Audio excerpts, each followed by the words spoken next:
নবীজি বলেছেন রমজান মুবারকের মাস আসার সঙ্গে সঙ্গে আল্লাহ রাব্বুল আলামিন তিনি জান্নাতের সমস্ত দরজাগুলি খুলে দেন আর জাহান্নামের সব দরজাগুলি আল্লাহ রাব্বুল আলামিন বন্ধ করে দেন। সুবহানাল্লাহ। আর শয়তানকে শৃঙ্খল দিয়ে বেঁধে ফেলা হয়, শিকল দিয়ে শয়তানকে বাঁধা হয়ে যায়। এই হাদিসটা যখনই শোনাই বিভিন্ন জায়গায় লোকেরা বিভিন্ন জায়গায় প্রশ্ন করে, হুজুর কোন তো যে শয়তানের বাঁধতে হয়, কিন্তু রমজান মাসেও তো লোকেরা মদ খায়, মিথ্যা কথা কয়, তাহলে শয়তান বাঁধা থাকবো কেমনে? আমি বলি দেখেন, এরও ব্যাখ্যা আছে। এর ব্যাখ্যা হলো এই, কোন কোন ঘড়ি আছে একবার চাবি দিলে 6 মাস চলে, আরেকবার চাবি দিলে 2 বছর চলে, আবার চাবি দিলে লাইফ চলে যায়, এরকমের ঘড়িও আছে। কোন কোন মানুষের শয়তানে এমন চাবি দিছে যে চাবিতে 6 মাস চলে, কোনটায় 10 মাস চলে, কোনটায় বছর চলে। রোজার মাসেও যারা গুনাহ করে শয়তানে এমন চাবি দিছে যে রোজার মাসেও বন্ধ হচ্ছে না। এরা শয়তানের খপ্পরে পড়ে গেছে। আল্লাহ এই চাবি থেকে মুসলমানদেরকে হেফাজত করুন বলি আমিন। জোরে বলেন আমিন। শয়তান থেকে পানাহ কেউ দিতে পারে না, কোন গভর্নমেন্ট পারবে না। ব্রিটিশ গভর্নমেন্ট পারবে নাকি? American government? কেউ পারবে না। শয়তান থেকে পানাহ দিতে পারে কেবলমাত্র কে? ওই আল্লাহ রাব্বুল আলামিন আমাদেরকে শিখায় দিয়েছেন, শয়তানের ওয়াসওয়াসা থেকে আমার কাছে পানাহ চাও। আউযু বিল্লাহি মিনাশ শাইতানির রাজিম। বিতাড়িত মরদুদ শয়তানের ওয়াসওয়াসা থেকে পানাহ চাই, আল্লাহর কাছে পানাহ চাও। আল্লাহ পাক বলেন, আপ বলেন রোজা হচ্ছে, হাদিস শরীফের মধ্যে বলা হয়েছে আস-সাওমু জুন্নাহ, রোজা হচ্ছে ঢাল। রোজা কি কন্ত? ঢাল বোঝেন তো? ঢাল কি? প্রোটেক্টর। আপনি যাদের ময়দানে, যুদ্ধের ময়দানে নিরাপত্তার জন্য বাইরের থেকে আক্রমণকে ভিড়াবার জন্য কি ব্যবহার করেন? ঢাল ব্যবহার করেন। রোজা হচ্ছে ঢাল, শয়তানের সমস্ত আক্রমণ থেকে বাঁচার জন্য রোজা হচ্ছে ঢাল। রোজার দিনে কেউ যদি আপনার সাথে ঝগড়া করে, তাহলে রাসূল বলেছেন তুমি বলো, তুমি ঝগড়ায় প্রবৃত্ত হবে না। তোমার সাথে যদি কেউ ঝগড়া করে, তুমি বলবে ইন্নী সাইম, আমি রোজাদার। আমি তোমার মতো ঝগড়া করতে আমিও পারি, আমি তোমার মতো গালাগালি দিতে পারি, কিন্তু আমি দেব না, ঝগড়াও করব না, গালিও দেব না, মারামারিও করব না, কারণ আমি রোজাদার। সুবহানাল্লাহ। রোজা আপনাকে গুনাহ থেকে বাঁচায় দেবে। দেখেন রোজা কিভাবে গুনাহ থেকে বাঁচায়। মিথ্যেবাদী, মিথ্যেবাদী সারাক্ষণ মিথ্যে কথা বলে, কিন্তু রোজার মাস আসছে। এখন মিথ্যাবাদী যারা, তাদের ঘনিষ্ঠ লোকদের কাছে শুনেছি যে তারা বলে, যদি কোনো লোক দিনের বেলা এসে যায় আর এমন কথা, যে কথা বলতে গেলে মিথ্যা বলা ছাড়া উপায় নাই তার জন্য, সে তখন বলে ভাই তুমি তো অসময় আসছো, এখন আমি খুব ব্যস্ত, আই এম ভেরি বিজি, তুমি রাত্রে আসো। কথা বুঝতে পেরেছেন তো? রোজা হচ্ছে কি? রোজাটা কি বলে? ঢাল। কোন মেয়ে লোকের দিকে চোখ পড়লো, আহা আমি তো রোজাদার, চোখকে সাথে সাথে নিচে নামায় ফেললো। গানের আওয়াজ আসলো, আমি তো রোজাদার, সে গানটা শুনলো না। কাজে সমস্ত গুনাহ থেকে বাঁচার জন্য রোজা একটা বিরাট হাতিয়ার। সুবহানাল্লাহ। এই মাসে আল্লাহ রাব্বুল আলামিন এই মাসটা, এই রোজাটা কেন দিয়েছেন? লাআল্লাকুম তাত্তাকুন। ইয়া আইয়ুহাল্লাযীনা আমানু কুতিবা আলাইকুমুস সিয়ামু কামা কুতিবা আলাল্লাযীনা মিন ক্বাবলিকুম লাআল্লাকুম তাত্তাকুন। হে বিশ্বাসীরা, তোমরা যারা ঈমান এনেছো শোনো, আমি রোজাকে তোমাদের জন্য ফরজ করেছি, যেমন করে ফরজ করেছিলাম তোমাদের পূর্বপুরুষদের উপরে। রোজা শুধু আমাদের উপরে ফরজ হয়েছে তা না, আমাদের আগে যারা যেসব নবীরা আসছিলেন তাদের উপর রোজা কি ছিল? ফরজ ছিল। সুতরাং এই রোজা তোমাদের উপরে ফরজ, এই জন্য লাআল্লাকুম তাত্তাকুন, যাতে করে তোমরা কি হতে পারো? পরেজগার হতে পারো। কি হতে পারো? পরেজগার, মুত্তাকি হতে পারো, আল্লাহকে ভয় করতে পারো। একমাত্র আল্লাহর ভয় মানুষকে ভালো বানাতে পারে। একটা মানুষ জান্নাতে যাওয়ার জন্য, জাহান্নাম থেকে বাঁচার জন্য একটা জিনিস, কয়টা জিনিস বলেন? একটি জিনিস যদি ভেতরে থাকে তাহলে সমস্ত গুনাহ থেকে বাঁচতে পারে। আর একটি জিনিস যদি না থাকে তাহলে এমন কোন কাজ নাই পৃথিবীতে যা সে করতে পারে না। সেই কাজটার নাম কি? তাকওয়া। সবাই বলেন কাজটার নাম কি? তাকওয়া।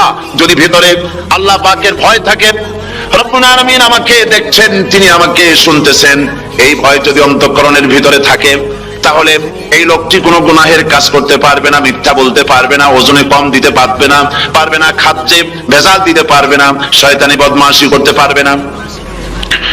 আর যদি এই জিনিসটির অভাব থাকে, যদি তাকওয়া না থাকে, তাহলে সমস্ত অন্যায় কাজ সে করতে পারবে। এই জন্য আল্লাহ রাব্বুল আলামিন বলেন, রোজা এই জন্য দান করেছে যাতে করে, রোজার মাস এই জন্য দিলাম, লাআল্লাকুম তাত্তাকুন, তোমাদের ভিতরে তাকওয়ার সৃষ্টি হয়। এই ওয়াজ আমি আপনাদের সামনে অনেকবার করেছি। হযরত ওমর রাদিয়াল্লাহু তাআলা আনহু রাতের বেলায় ঘুরতে ঘুরতে দেখেন এক বাড়িতে আলো জ্বলছে, শেষ রাত। এই রাতে বাড়িতে আলো জ্বলে কেন? ভাবলেন কোনো অসুখ বিসুখ হলো নাকি? তো উনি কাছে গেছেন, গিয়ে কান পেতে শুনতেছেন। বাড়ির মালিক বুড়ি তার যুবতী মেয়েকে ডেকে বলছে, মা ওঠো, তাড়াতাড়ি ওঠো। কেন?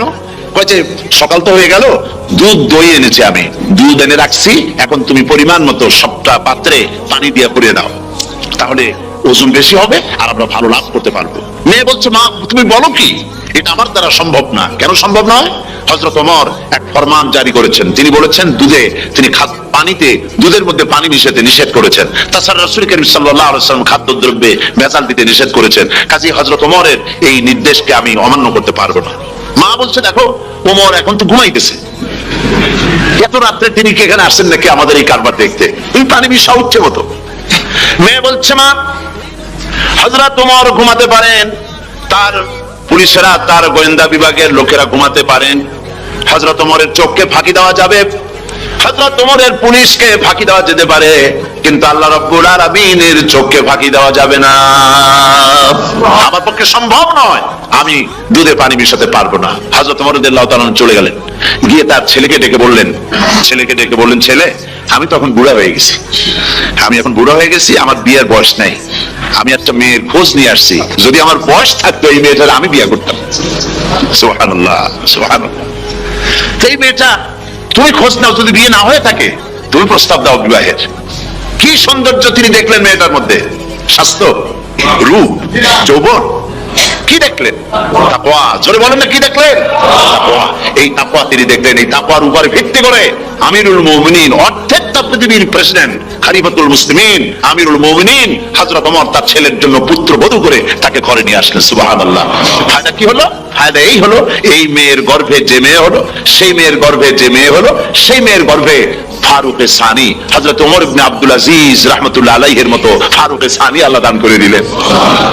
সুবহানাল্লাহ ওয়া বিহামদিহি। এটার নাম হচ্ছে তাকওয়া। এই তাকওয়ার ব্যাপারে হযরত ওমর রাদিয়াল্লাহু তাআলা আনহু তিনি হযরত কাব বিন উবাই রাদিয়াল্লাহু তাআলা আনহুকে জিজ্ঞেস করেছিলেন যে তাকওয়ার একটা ব্যাখ্যা আপনি কি আমাকে বলতে পারেন, তাকওয়ার ব্যাখ্যাটা কি? তিনি বলেন, হ্যাঁ পারি।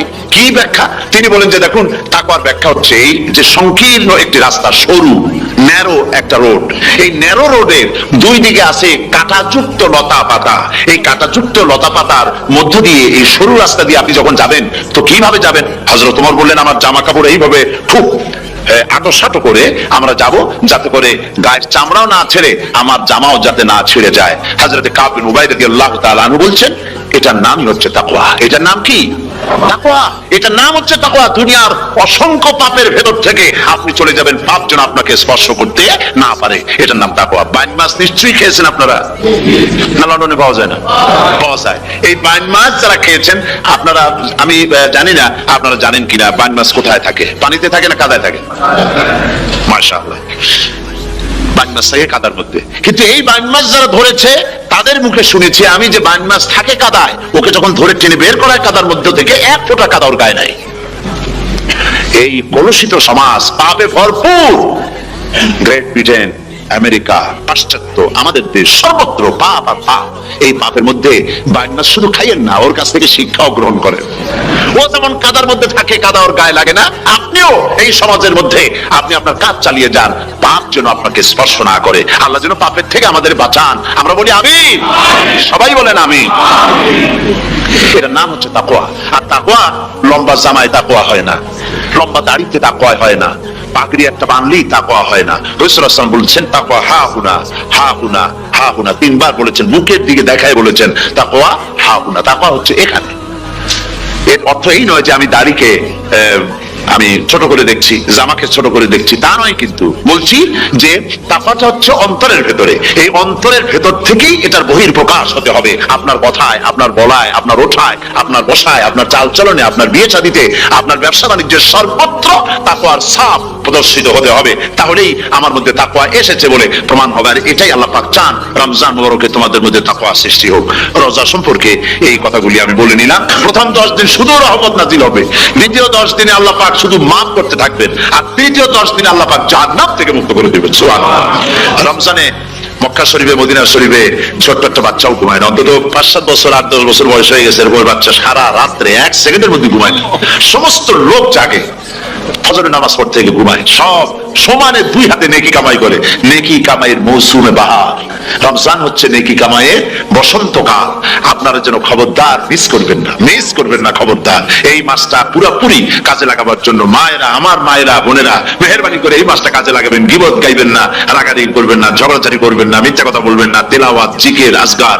আর পুরুষেরাও এই জিকির আজগারের মধ্যে, মানুষকে ভালো কাজের আদেশ করার মধ্যে যা আজকে আল্লাহ আমার দিয়ে বলাইলেন, এই কাজগুলি আমি এবং আপনারা সবাই যেন আমল করতে পারি। আল্লাহ তৌফিক দান করুন। যে ব্যক্তি তওবা করে আল্লাহর পথে চলে, নেক আমল করে, পেছনের জীবনের দোষ ত্রুটি যা করেছেন সবগুলির বদলে আল্লাহ রব্বুল আলামিন নেকি লিখে দিবেন। জোরে বলেন সুবহানাল্লাহ। তার মানে হচ্ছে জীবনে যত অপরাধ করেছিল, তওবা করে যখন ভালো কাজ করবে আর পেছনের কথাগুলো যখন মনে করবে গভীর রাত্রে, আল্লাহ আমি এই ধরনের পাপ করেছিলাম, চুরি করেছি, ডাকাতি করেছি, জিনা করেছি, মদ খেয়েছি, মিথ্যা কথা বলেছি, এই সব কথা বলে যত অনুশোচনা করবে আর অনুতপ্ত হবে, চোখ দিয়ে যত পানি পড়বে, নতুন নতুন করে তার আমল নামে আল্লাহ নেকি লিখতে থাকবেন। জোরে বলেন সুবহানাল্লাহ। রব্বুল আলামিন তার বান্দাকে এত ভালোবাসেন, একজন সাহাবী কতগুলি পাখির বাচ্চা নিয়ে রাসূলের কাছে হাজির হয়েছেন। আল্লাহ নবী বলেন, এই পাখির বাচ্চাগুলি আনলা কেন? সাহাবী বলেন, হুজুর এই পাখির বাচ্চাটা ভেঙে গিয়েছিল, বাচ্চাগুলি যখন ধরলাম ওর মা আমার মাথার উপরে ঠোকরাতে লাগলো, সে নিজের জীবনের মায়াকে উপেক্ষা করে বাচ্চাগুলিকে হেফাজত করার জন্য আমার উপরে ঝাঁপিয়ে পড়লো। আমি নিয়ে এসেছি এখানে, এই দেখুন ঘরের মধ্যে ঢুকেছে, এখানে ওই পাখিটা এসেছে। আমি রাসূলকে দেখাতে এলাম প্রাণী জগতে মায়ের সন্তানের প্রতি কত মায়া, সেটা দেখাতে এলাম। আল্লাহ নবী বলেন, ও সাহাবী, প্রাণী জগতে সন্তানের প্রতি মায়ের কতটুকু মহব্বত তুমি তাই আমাকে দেখাতে এসেছো। শোনো, এই প্রাণী জগতে সন্তানের প্রতি মায়ের যত মহব্বত, তার চাইতে লক্ষ কোটি গুণে বেশি মহব্বত বান্দার প্রতি আল্লাহ রব্বুল আলামিনের। মহব্বতকে, করুণাকে, রহমতকে, ভালোবাসাকে 100 ভাগ করা হয়েছে। 100 ভাগ করে 99 ভাগ আল্লাহ নিজের কাছে রেখেছেন, আর একটা ভাগ তামাম পৃথিবীর প্রাণী জগতে আল্লাহ ছড়াই দিয়েছেন। একটা ভাগ দিয়েছেন সারা দুনিয়ার প্রাণী জগৎ। সেই একটা ভাগে এই শত সহস্র কোটি প্রাণীর মধ্যে যেটুকুন আমরা পাইছি, এতটুকুন মহব্বতের সন্তানের জন্য কলিজায়, সন্তানের কোনো অকল্যাণ হলে কলিজায় পানি থাকে না, সন্তানের কোনো অসুবিধা হলে বা মা বাপের কষ্ট হলে বা কারো কোনো কষ্ট হলে আমরা এই ধরনের আমাদের অবস্থা সৃষ্টি হয়ে যায়। এক ভাগ তাম পৃথিবীর সমস্ত প্রাণী জগতে ছড়ায় দেওয়ার পর আমাদের অবস্থা যদি এই হয়, তাহলে 99 ভাগ রহমত যার কাছে, বান্দার প্রতি তার মহব্বত কতখানি। আমার বন্ধুগণ, রাসূল পাক সাল্লাল্লাহু আলাইহি ওয়াসাল্লাম বলেছেন, ও সাহাবীরা, একজন লোক উটের পৃষ্ঠে যাচ্ছিল কোথাও, উটের পৃষ্ঠে তার খাবার আছে, পানি আছে, যেতে যেতে মরুদ্যানের মধ্যে সে বিশ্রাম করলো। ঘুমের থেকে জেগে দেখে উট নাই, খাবার নাই, পানিও নাই। বড় লোকটা কেমন পেরেশান হয়। সাহাবীরা বলেন, হুজুর, উট হচ্ছে মরুভূমির জাহাজ, উট হারায় গেছে, টাকা পয়সা যা ছিল, খাদ্য খাবার ছিল, সব চলে গেছে, এর থেকে পেরেশানি তো আর কিছুই হয় না। হুজুর বলেন, লোকটা খানিকক্ষণ চিন্তা ভাবনা করতে করতে কিছুক্ষণ পর দেখলো উট ফিরে এসেছে, সমস্ত টাকা তার ওই খাদ্য আর পানিও নিয়ে হাজির হয়ে গেছে। বলো কেমন খুশি হয়। হুজুর, হযরত সাহাবীরা বলেন, হুজুর, এর থেকে খুশি আর কি হতে পারে, লোকটার দিল তো ভরে যাবে। আল্লাহর নবী বলেন, ও সাহাবীরা, কোন বান্দা যদি আল্লাহ থেকে নাফরমান হয়ে যায়, নামাজ ছেড়ে দেয়, জিনা, ব্যভিচার, বদমাশি, নাফরমানিতে যদি যখন লিপ্ত হয়ে যায়, উঠারা ব্যক্তি উট পাওয়ার জন্য যেমন পেরেশানি বোধ করে, আল্লাহ রাব্বুল আলামিন তার ওই নাফরমান বান্দার জন্য, আল্লাহ রাব্বুল আলামিন ফিরে আসার জন্য আল্লাহ রাব্বুল আলামিন চান।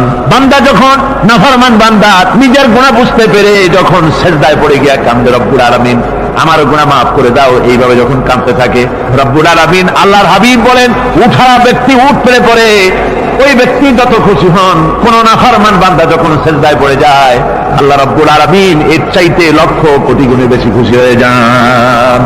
আল্লাহ পাক হচ্ছেন রহমান রহিম, গাফুরুর রহিম। পৃথিবীতে এমন কে আছে, আপনি আমাকে বলেন, এমন কে আছে অপরাধ করবে না আর সে বলবে আয় করে মাফ করে দেই? বলেন, এরকম আছে নাকি? কেউ বলেন আছে? এমনকি বাপ মা ছেলে অন্যায় করেছে, বাপ মার দিল চায় ছেলেটা যদি মাপ চাইতো, বড্ড ভালো হতো, ওর সাথে প্রাণ ধরে কথা বলতাম, দুটোর সাথে জড়িয়ে নিতাম, কিন্তু মুখ খুলে বলে না যে অপরাধ করেছিস, মাপ চাইয়া যা, এরকম বলে। মাও বলে না, বাপেও বলে না, কিন্তু একমাত্র মহান সত্য রব্বুল আলামিন, বান্দা যখন গুনাহ করে আল্লাহ ডাকে, বান্দারে গুনাহ করেছিস ফিরে আয়, আমি তোরে মাফ করে দেব। গুনাহ করেছিস ফিরে আয়, জিনা করেছিস ফিরে আয়, মদ খেয়েছিস ফিরে আয়, মানুষ হত্যা করেছিস ফিরে আয়, কুফরি করেছিস ফিরে আয়, আগুন পূজা করেছিস ফিরে আয়, মাটি পূজা করেছিস, সূর্য পূজা করেছিস, যা করেছিস না কেন ফিরে আয়, আমাকে ডাক দে, আমি তোর জিন্দেগির গুনাহ আমি আল্লাহ মাফ করে দেব। এই জন্য আল্লাহ রাব্বুল আলামিনকে যখন কোন বান্দা একবার ডাকে, দিল থেকে কলিজা থেকে একটা ডাক যদি দেয় আল্লাহ, হাজার ডাকের তুলনায় একটা ডাক আল্লাহ, কলিজা থেকে ডাক। এই ডাকটা কোথা থেকে? কলিজা থেকে। দিল से जो बात निकलती है असर रखती है पर नहीं मगर ताकते परवास रखती है। অন্তর থেকে যে কথা বেরোয় তা প্রভাব বিস্তার করে। কলিজা থেকে যদি কেউ ডাক দেয় আল্লাহ, কলিজার একটা ডাক আলাদা না? বলেন আলাদা কিনা? কলিজা থেকে ডাক বলেন না সবাই আল্লাহ। কলিজার থেকে একটা ডাক যদি কেউ ভাবে আল্লাহকে ডাক দেয় আল্লাহ, আল্লাহ রাব্বুল আলামিন বান্দা যখন একবার ডাক দেয় আল্লাহ তখন 70 বার লাব্বাইক বলেন, 70 বার সারা দিয়া বলে বান্দা কি চাও, আমি তোর কাছে হাজির। কি চাস বল, আমি মাফ করে দেব। সুতরাং আল্লাহ রাব্বুল আলামিন বলছেন আমার কাছে ক্ষমা চাও, মাফ চাও, আমার কাছে মাফ চাও, যত মাফ চাইবে আমি মাফ করে দেব। পৃথিবীতে এমন কেউ নাই যার কাছে বেশি চাইলে তিনি খুশি হবেন। আল্লাহ রাব্বুল আলামিন এমন এক সত্তা যার কাছে যত বেশি চাওয়া যাবে তিনি তত বেশি খুশি হবেন। হর হমেশা দেনে কো वो तैयार है जो न मांगे उससे वो बेजार है। যত বেশি চাওয়া যায় আল্লাহর কাছে আল্লাহ তত খুশি হন, আর যে ব্যক্তি চায় না আল্লাহর কাছে আল্লাহ তার উপরে বেজার হয়ে যান। ومن تاب وعمل صالحا فإنه يتوب إلى الله متابا। আর যারা তওবা করে, নেক আমল করে, তার আল্লাহর দিকে ফিরে আসে, যেমনটি তার আশা উচিত তেমন ভাবে সে আল্লাহর কাছে ফিরে আসে। তার মানে হলো তওবা মাফ, তওবা কবুল করার জন্য, গুনাহ মাফ করার জন্য পৃথিবীতে কেউ নাই। আছে কেউ? গুনাহ কি কেউ মাফ করতে পারে? দুনিয়ায় কেউ পারে? আকাশে কেউ পারে? আল্লাহ ছাড়া কেউ গুনাহ মাফ করতে পারে? যদি মানুষ তওবা করে, রব্বুল আলামিন বলেন সে এমন ভাবে তওবা করে আল্লাহর কাছে ফিরে এসেছে যেখানেই তার আসা উচিত, এই জায়গা ছাড়া আর তার কোনো যাওয়ার জায়গা নাই। সুতরাং সে জায়গা মতো এসেছে, অনুতপ্ত এবং অনুশোচনা করেছে। আল্লাহ পাক এ ধরনের অনুতপ্তকারী, অনুশোচনাকারীকে রব্বুল আলামিন ক্ষমা করে দিয়ে থাকেন। ওয়াল্লাযীনা লা ইয়াশহাদুনা আয-যুর ওয়া ইযা মাররু বিল-লাগবি মাররু কিরামা। আর যারা মিথ্যার সাক্ষ্য হয় না, রহমানের বান্দা তারা যারা মিথ্যার সাক্ষ্য হয় না, এরা হচ্ছে ষষ্ঠ বৈশিষ্ট্য। আর তারা কোনো অনর্থক, কোনো নিরর্থক কোনো কাজ যদি দেখে, ঘটনা দেখে, সেখান থেকে তারা শরীফ মানুষের মতো, একেবারে নিতান্ত ভদ্র মানুষের মতো সেখান থেকে কেটে পড়ে। গান বাজনা হচ্ছে, নাটক হচ্ছে, অশ্লীলতা হচ্ছে, গালাগালি হচ্ছে, অনর্থক কোনো কাজ হচ্ছে, নিরর্থক কোনো অনুষ্ঠান কিছু একটা হচ্ছে, ওখান থেকে একটা ভদ্রলোকের মতো, যেমন কোনো দুর্গন্ধময় জায়গা থেকে মানুষ যখন যায় নাকে রুমাল দিয়ে আস্তে করে সেখান থেকে পাশ কেটে চলে যায়, ঠিক কিনা? ঠিক ওইভাবে করে আল্লাহ পাক বলছেন আমার মুমিন বান্দারা এই ধরনের কোনো অনর্থক, নিরর্থক যে কাজের মধ্যে কোনো পরকাল নাই, আল্লাহ নাই, দুনিয়ার মানুষের স্বার্থ নাই, দেশের স্বার্থ নাই, রাষ্ট্রের স্বার্থ নাই, জনগণের স্বার্থ নাই, এই ধরনের সমস্ত গাল গপ্প নাটক উপহাস, এই ধরনের মজা, এই ধরনের অনুষ্ঠান যখন দেখে আমার মুমিন বান্দারা সেখানে দাঁড়ায় না। ময়লার কাছ থেকে নাকি রুমাল দিয়ে মানুষ যেমন চলে যায়, এই লোকটি তখন অত্যন্ত ভদ্রের মতো আস্তে করে পাশ কেটে বেরিয়ে যায়। ওয়াল্লাযীনা ইযা যুক্কিরু বিআয়াতি রাব্বিহিম লাম ইয়াখিরু আলাইহা সাম্মান ওয়া উমিয়ানা।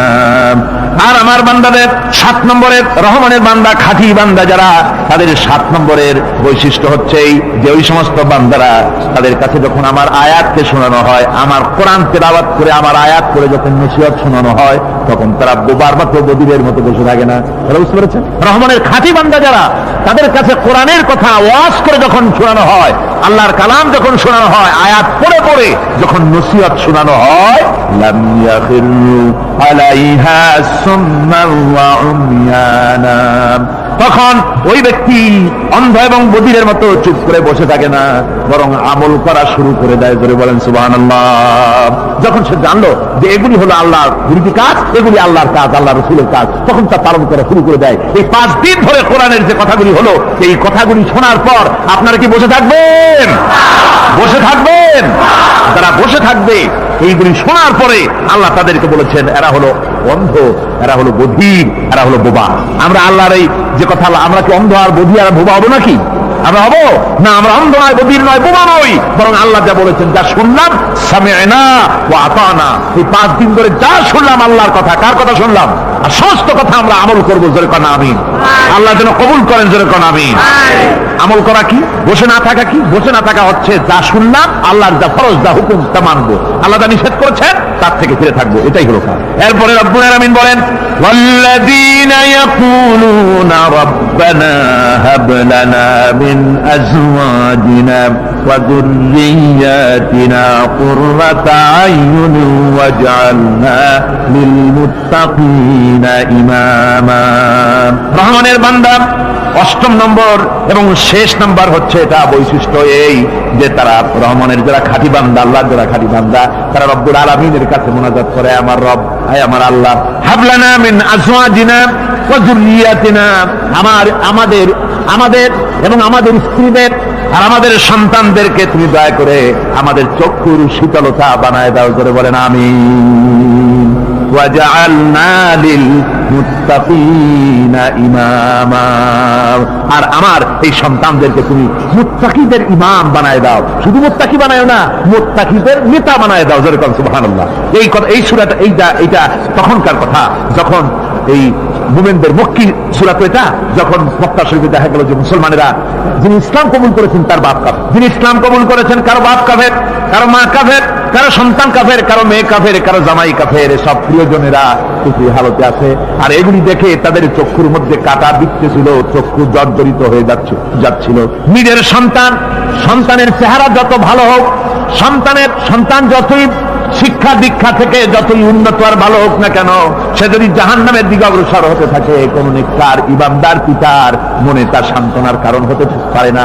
সে তখন আল্লাহর দরবারে, আল্লাহ পাক বলেন ওই মুমিন বান্দারা আমার কাছে দোয়া করে যে রব্বুল আলামিন আমার সন্তানদেরকে, আমার স্ত্রীদেরকে আমার চক্ষুর শীতলতা বানাও, তাদের আমল আখলাক এমন বানাও যাতে আমাদের চক্ষু ঠান্ডা হয়ে যায়। জোরে বলেন আমিন, জোরে বলেন আমিন।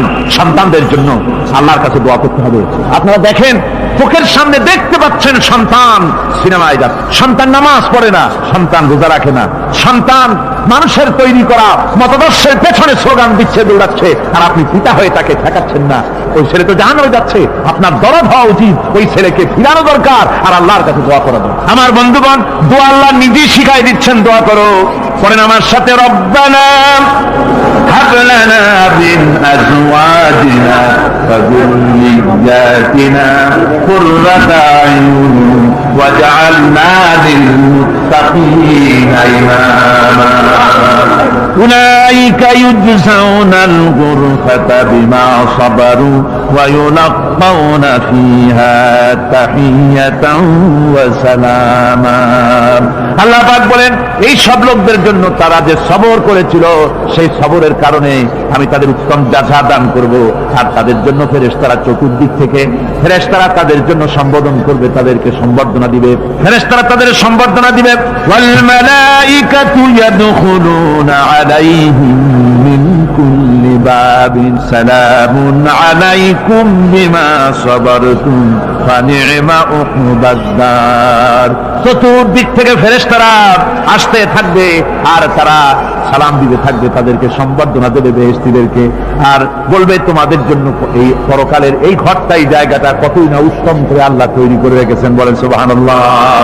সালামুন আলাইকুম। আল্লাহ বলছেন উলাইকা ইউজসাউনাল গুরফাতা বিমা সাবারু, তোমরা যে সবর এখতিয়ার করেছিলে সেজন্য আজকে তোমাদের জন্য আমি এই বিরাট নিয়ামত তোমাদের জন্য রেখেছি।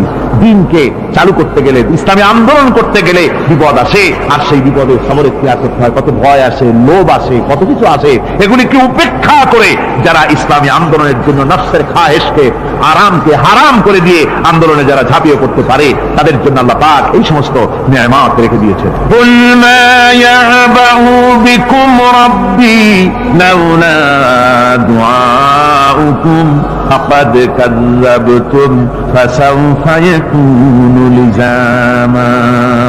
ও নবী, আপনি এদেরকে বলেন, আপনি এই লোকগুলিকে বলেন যে তোমাদের ব্যাপারে আল্লাহর কি প্রয়োজন পড়েছে যদি তোমরা আল্লাহকে নাই ডাকো, আল্লাহর কাছে যদি দোয়া না করো, যদি হাত না পাতো, আল্লাহ কি যদি না ডাকো, তাহলে তোমাদের কি আল্লাহর দরকার?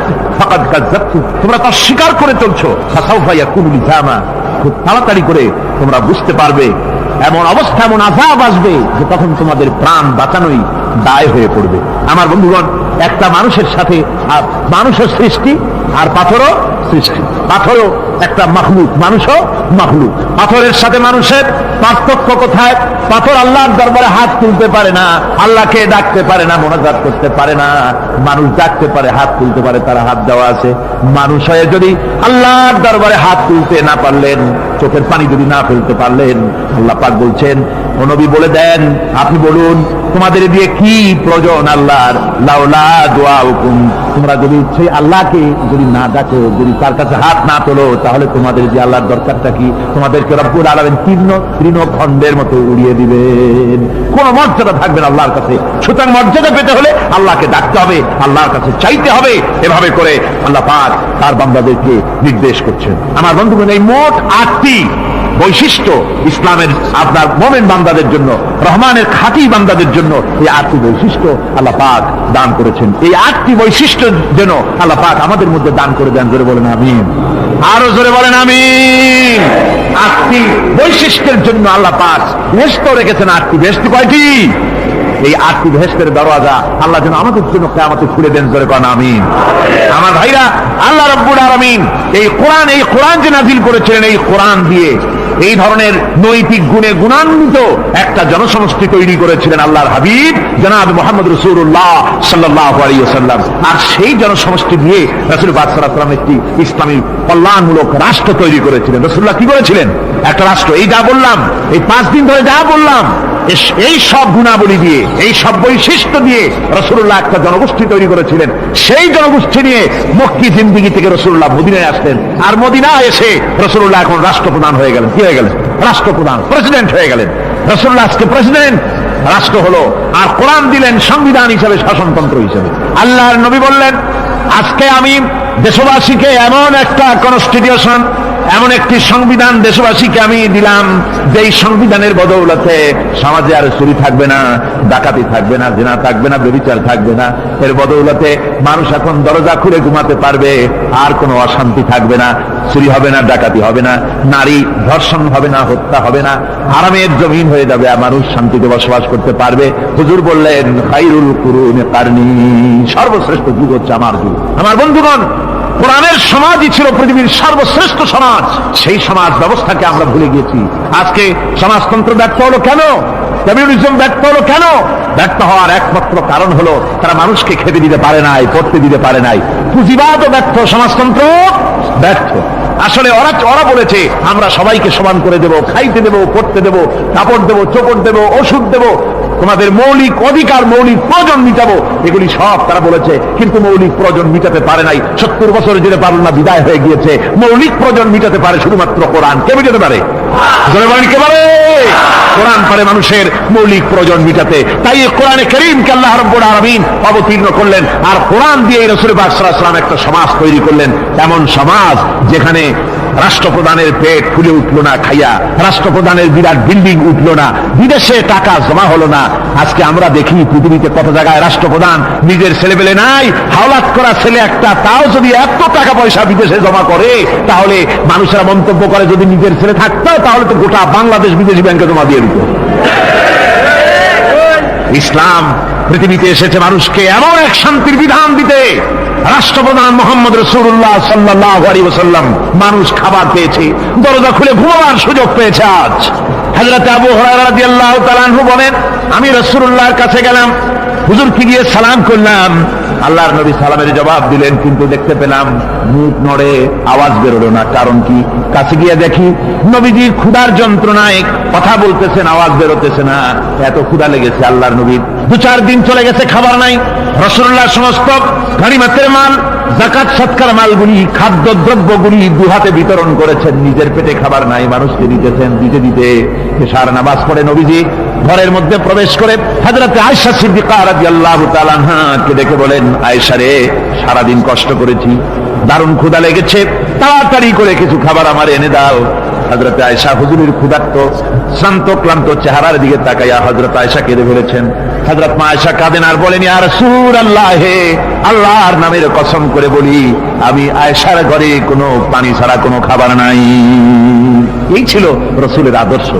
আল্লাহ পাক বলেন বান্দা যখন আমাকে ডাকে আমি বান্দার একদম নিকটে, তার ঘাড়ের চাইতেও নিকটে। ওয়া নাহানু আকরাবু ইলাইহি মিন হাবিলিল ওয়ারিদ। আমি আমার বান্দার সারা যে রগের উপরে তার মাথা, এর থেকেও আমি আমার বান্দার বেশি নিকটে। সুবহানাল্লাহ পড়ে। আমি তোমার কাছে, আমার কাছে মাপ চাও, যত বড় গুনাহ হোক। ওয়া ক্বালা রাব্বুকুম উদউনি আস্তাজিব লাকুম। তোমার প্রভু তোমাকে ডেকে বলেছে আমাকে ডাকো, আমি মাফ করে দেব। সুবহানাল্লাহ।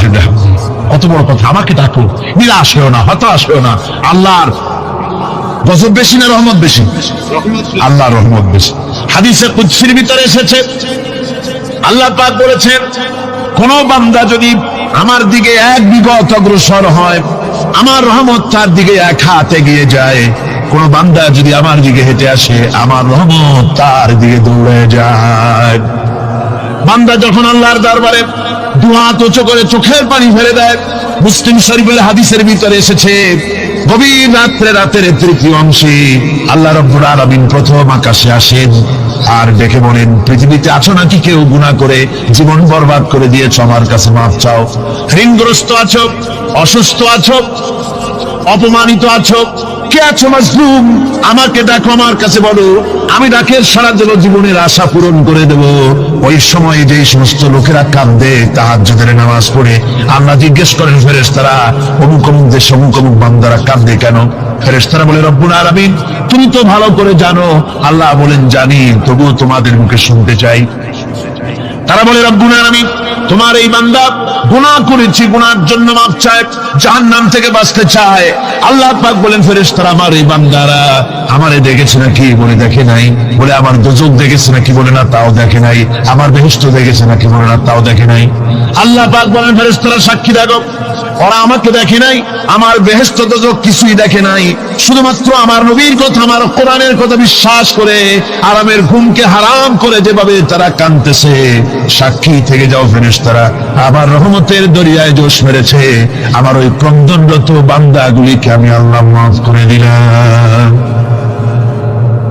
সুতরাং মুমিন বান্দা যারা, আল্লাহর মুমিন বান্দা যারা, এই ইমানের কোয়ালিটি, এটাও হতাশায় নিরাশায় ভেঙে পড়বে না।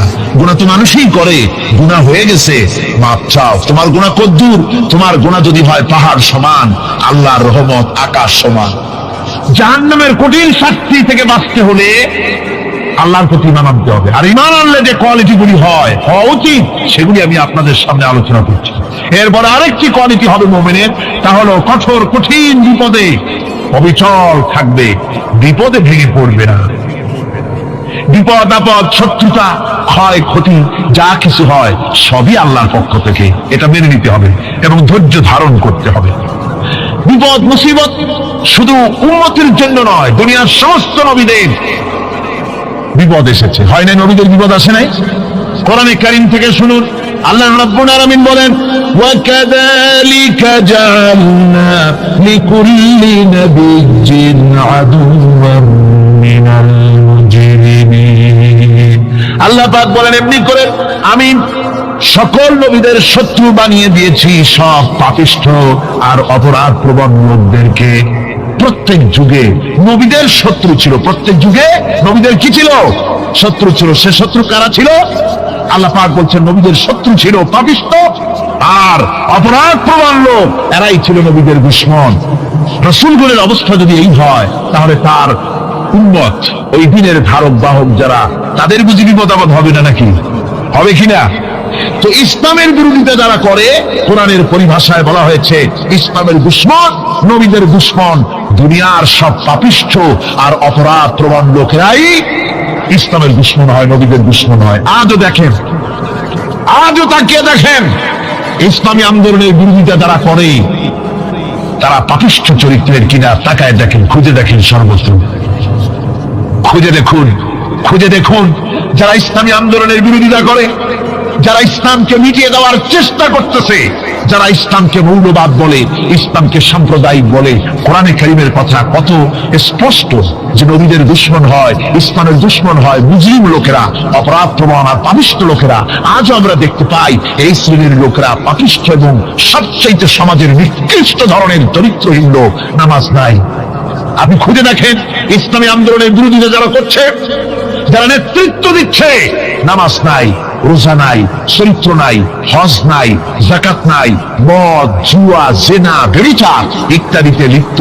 চেহারা দেখলে ছেলেপেলেরা 2 গ্লাস পানি খায় ভরসটে। কথা ঠিক কিনা কয়? এই হলো অবস্থা। মারে কেন? মুমিনদেরকে, পয়গম্বরদেরকে, সাহাবীদেরকে এবং ঈমানদারদেরকে মারে কেন? তার কারণ হচ্ছে আল্লাহ রাব্বুল আলামিন বলেছেন, ওয়া মা নাকামু মিনহুম ইল্লা আইয়ুমিনু বিল্লাহিল আজিজিল হামিদ। কাফিররা ঈমানদার লোকদেরকে অন্য কোন অপরাধী নির্যাতন চালায় না, নির্যাতন চালায় শুধু এই কারণে যেহেতু মুমিন লোকেরা পরাক্রমশালী, আল্লাহ রাব্বুল আলামিনের দ্বীনকে কায়েম করতে চায়, তার উপরে ঈমান এনেছে, এই কারণেই তারা মারে। ঠিক কিনা কর? যুগে যুগে নবীদের উপরে, সাহাবীদের উপরে যে অত্যাচার হয়েছে, সে অত্যাচার এই কারণেই হয়েছে, অন্য কোনো কারণে নয়। এই কঠিন বিপদে অবিচলতা এবং ধৈর্যের দৃষ্টান্ত নবীগণ পেশ করেছেন পৃথিবীর বুকে। আমরা দেখেছি ইব্রাহিম আলাইহিস সালামকে আগুনে ফেলানো হয়েছে, আছে না কোরআন শরীফে? আমি কিন্তু গল্প করতেছি না, সব কোরআনের কথা। কিসের কথা? ইব্রাহিম আলাইহিস সালামকে আগুনে ফেলানো হচ্ছে। অপরাধ কি? অপরাধ হচ্ছে হযরত ইব্রাহিম আলাইহিস সালাম দাওয়াত দিয়েছেন, লা ইলাহা ইল্লাল্লাহ। জোরে পড়েন, লা ইলাহা ইল্লাল্লাহ, লা ইলাহা, লা ইলাহা ইল্লাল্লাহ মুহাম্মাদুর রাসূলুল্লাহ। হযরত ইব্রাহিম আলাইহিস সালাম দ্বীনের দাওয়াত দিয়েছেন, এক আল্লাহর দাওয়াত দিয়েছেন, ঈমানের দাওয়াত দিয়েছেন। আর কোন অপরাধ ছিল না। নমরুদ সহ্য করতে পারল না। কোরআনে কারীমের মধ্যে সব কথাগুলি আল্লাহ পাক এই জন্য বিধৃত করেছেন, এই জন্য কোরআনে কারীমের মধ্যে সব কথা উঠায় দিয়েছেন, যাতে করে মুমিনেরা বিপদ আসলে পরে যেন ঘাবড়ে না যায়। ইব্রাহিম আলাইহিস সালামকে আগুনে ফেলানো হচ্ছে। ফেরেশতা বলছে, ইব্রাহিম তোমারে আগুনে ফেলায় দাও, অথচ আমার কাছে সাহায্য চাও, আমার কাছে ক্ষমতা আছে, আগুনগুলো উঠে নমরুদের বংশ জ্বালায় দেব। হযরত ইব্রাহিম ফেরেশতার কাছে সাহায্য চাইছিলেন নাকি? তিনি বললেন, ফেরেশতা তোমার কাছে সাহায্য কেন চাইব? আমি তো এমন কোন অন্ধ আল্লাহর ইবাদত করি না যেই অন্ধ স্রষ্টা তার গোলামের দুঃখ দুর্দশা না দেখেন। আমি তোমার কাছে সাহায্য চাইব না। হযরত ইব্রাহিম আলাইহিস সালাম পাস করলেন। কি বলেন, পাস করছেন না? ঈমানের পরীক্ষায় পাস। আগুনের মধ্যে হযরত ইব্রাহিমকে যখন ফেলানো হচ্ছে, রব্বুল আলামিন আগুনের প্রতি নোটিশ করে দিলেন, ইয়া নারু কুনি বারদাও ওয়া সালামান আলা ইব্রাহিম। আগুন আমার ইব্রাহিমের জন্য শান্তিদায়ক, ঠান্ডা হয়ে যা। এখন কি আর আগুনের বাপের ক্ষমতা আছে ইব্রাহিমের পুরানো? আর ক্ষমতা নাই। আমার বন্ধুগণ, ইব্রাহিম আগুনের ভিতরে আরামে বসে আছেন, আর ওদিকে নমরুদ বসে বসে দেখতেছে দূর থেকে। ইব্রাহিম তো জ্বলে না, গায়ের মধ্যে আগুন জ্বলে গেল। ডাক দিয়ে কয়, আগুন তোর হলো কি? কেন জ্বালাইতে পারিস না আমার দুশমন রে? হলোটা কি তোর? তোর কি জ্বালানো শক্তি বন্ধ হয়ে গেল নাকি? আগুনের ভিতর থেকে জবাব এলো, নমরুদ রে, আমার ভিতরে জ্বালানো শক্তি আছে কি নাই যদি প্রমাণ করতে চাও, টেস্ট করতে চাও, তুই নিজে আয়, তোরে শুদ্ধ তাম দুনিয়া জ্বালাই দিতে পারি, ইব্রাহিমের এক গাছা পশম জ্বালাই দিতে পারি না। তার কারণ হচ্ছে আমি হচ্ছি মাখলুক, আল্লাহ হচ্ছেন খালিক। আল্লাহ আমাকে বলেছেন না জ্বালাতে, তুমি 1000 বার বললেও আমি ইব্রাহিমকে জ্বালাইতে পারবো না। কোরআনে কারীমে ঘটনা বলে মুমিনদেরকে সাহস দেওয়া হচ্ছে, মুমিনেরা দ্বীনের কাজ করতে গিয়ে বিপদ আবাজ আসবে। ঈমানের দাবি হলো বিপদ আসবে, আর বিপদ আসলে ঘাবড়ায় যেও না, মুসিবতে পড়ে চিন্তায় পেরেশানে হয়রান হয়ে যেও না। বিশ্বকবি আল্লামা ইকবাল কি সুন্দর করে বলেছেন, আজ ভি হো জু ইব্রাহিম কা ইমা पैदा आग कर सकती है एक अंदाज गुलिस्तां पैदा। ইব্রাহিমের ঈমান যদি আজিও কোথাও হয় বিদ্যমান, করতে পারেন অগ্নিকুণ্ডে খুবসুরত এক গুলিস্তান।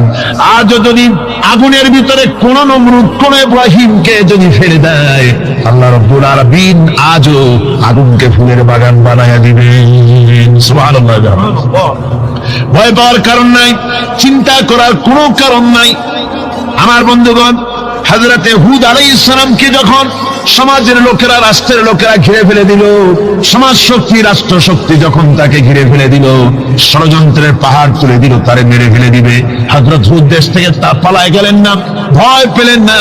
হযরতে হুদ আলাইহিস সালাম বললেন, কোরআনে কারীমে হযরত হুদের কথা কোট করা হলো, ফাকিদুনি জামিআন সুম্মা লা তুযিরুন। সম্মিলিতভাবে ষড়যন্ত্র করো আমার বিরুদ্ধে, সবাই মিলে ষড়যন্ত্র করো, সুম্মা লা তুযিরুন, আর আমাকে এতটুকু অবকাশ তোমরা দিও না। ইন্নী তাওয়াক্কালতু আলাল্লাহি রাব্বি ওয়া রাব্বিকুম, আমি ভরসা করেছি সেই আল্লাহর উপরে যার কুদরতি হাতের ভেতরে, যিনি আমাদের রব তোমাদেরও রব, আর যার কুদরতি হাতের ভিতরে তামাম পৃথিবীর জানগুলি যার হাতে, সে আল্লাহর উপরে ভরসা করেছি। ষড়যন্ত্র যদ্দূর আছে করতে থাকো, আমি ষড়যন্ত্র পরোয়া করি না। সুবহানাল্লাহ। এটাই হলো মুমিনের কোয়ালিটি। শুধু ঈমান, লা ইলাহা ইল্লাল্লাহ মুহাম্মাদুর রাসূলুল্লাহ, গরুর গোশত খাই, আর রবিউল মাস আসতে পরে ইয়া নবী সালাম আলাইকা, ইয়া রাসূল সালাম আলাইকা, তারপরে গরম গরম জিলাপি আর রসগোল্লা খাইলাম খুব বেশি করে, এর নাম মুমিন নয়। মুমিন হচ্ছে তার চলায় ফেরায়, ওঠায় বসায় সাহসিকতার এক আন্দাজ তৈরি হবে সে। আমার ভাইরা, বিপদে অবিচলতা আমাদেরকে পয়গম্বরেরা শিক্ষা দান করেছেন। আমরা দেখতে পেয়েছি বিশ্বনবী জনাবে মুহাম্মদুর রাসূলুল্লাহ সাল্লাল্লাহু আলাইহি ওয়াসাল্লাম হিজরতের রাত, কাফেররা চতুর্দিকে দাঁড়ানো, হযরত জিবরাইল এসে বলেন, ইয়া রাসূলুল্লাহ, হে কাফেররা চতুর্দিকে ঘিরে দাঁড়িয়েছে, গভীর রাত, এখন হাতে তাদের তরবারি, সকাল হলে পরেই তারা আপনাকে মেরে ফেলে দেবে, তাড়াতাড়ি ওঠেন, মদিনার দিকে চলে যান। আল্লাহ নবী ঘুমের থেকে জেগে হযরত আলীকে ডেকে বলেন, আলী, আল্লাহ অর্ডার করেছেন আমি মদিনায় চললাম, আমার বিছানার পরে আমার চাদর গায়ে দিয়ে শুয়ে থাকো। হযরত আলী বলেন, আল্লাহর হাবিব, আপনার চাদর গায়ে দিয়ে ঘুমিয়ে থাকবো, সকালবেলায় কাফির বেঈমানেরা আপনার বিছানার পরে আপনার চাদর গায়ে দেওয়া অবস্থায় আমি আলীকে তারা মুহাম্মদ মনে করবে, আর আমি আলীকে নবী মনে করে তারা তাদের তরবারি দিয়া কেটে কেটে টুকরা টুকরা করে আমারে বিদায় করে দেবে দুনিয়া থেকে। এতটুকুনো পরোয়া করি না, বরং আমার দিলের মধ্যে এটাই তৃপ্তি থাকবে যে আমি আলীর জীবনের বিনিময় আল্লাহর হাবিব দুনিয়ায় বেঁচে আছে। যে ব্যক্তি বিদ্রোহ করেছে এবং দুনিয়ার জীবনকে অগ্রাধিকার দিয়েছে, তার জায়গা হচ্ছে জাহান্নাম। জোরে বলেন নাউজুবিল্লাহ। যে ব্যক্তি আল্লাহর সঙ্গে বিদ্রোহ করেছে আর পরকালের জন্য পাথর জোগাড় করে নাই, দুনিয়াকে অগ্রাধিকার দিল, পরকালকে ভুলে গেল, তার জায়গা হলো জাহান্নাম। ওয়াম্মা মান খাফা মাকাম রাব্বিহি ونهى النفس عن الهوى فإن الجنة هي المأوى।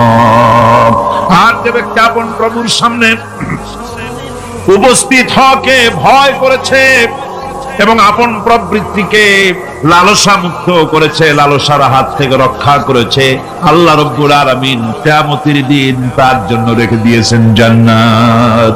তার জন্য কোন জায়গা?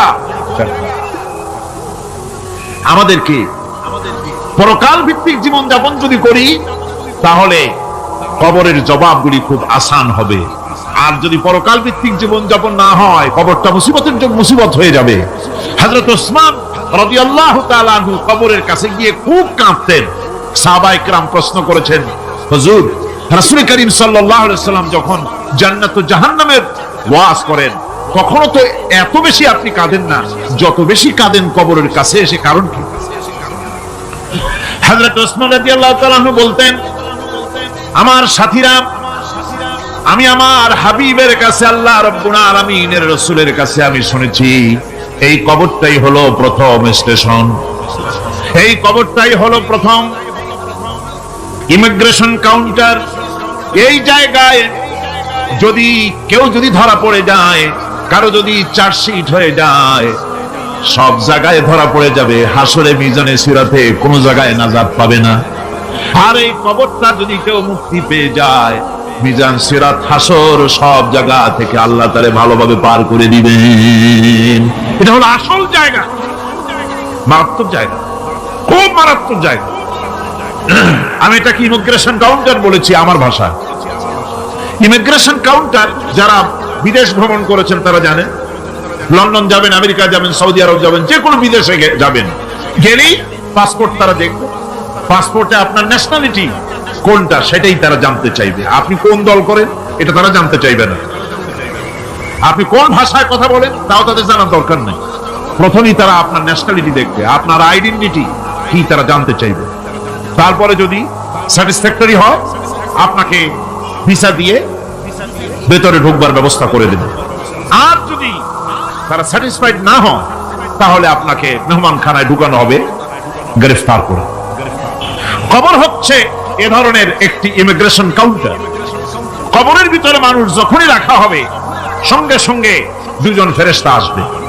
কবরের কাছে যারা এসেছিল দাফন হয়ে যাওয়ার পর এই লোকগুলি 40 কদম যেতে যতক্ষণ লাগে এর মধ্যেই দুজন ফেরেশতা এসে যাবে, এসে জিজ্ঞেস করবে মান রব্বুকা, তুমি কোন দল করতে, ওটা তাদের জানার দরকার নেই।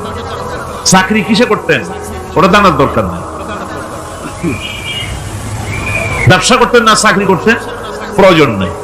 প্রথমেই জিজ্ঞাসা করা হবে ন্যাশনালিটি, প্রথমেই জিজ্ঞাসা করা হবে তার ন্যাশনালিটি সম্পর্কে, তার আইডেন্টিটিটা কি, এবং সেটাকে সত্যায়িত করার জন্য, বোঝার জন্য 3টি প্রশ্ন। প্রথম প্রশ্ন মান রব্বুকা ওয়া মা দীনুকা ওয়া মান নাবিয়ুকা, তোমার রব কে, তোমার দ্বীন কি, তোমার নবী কে।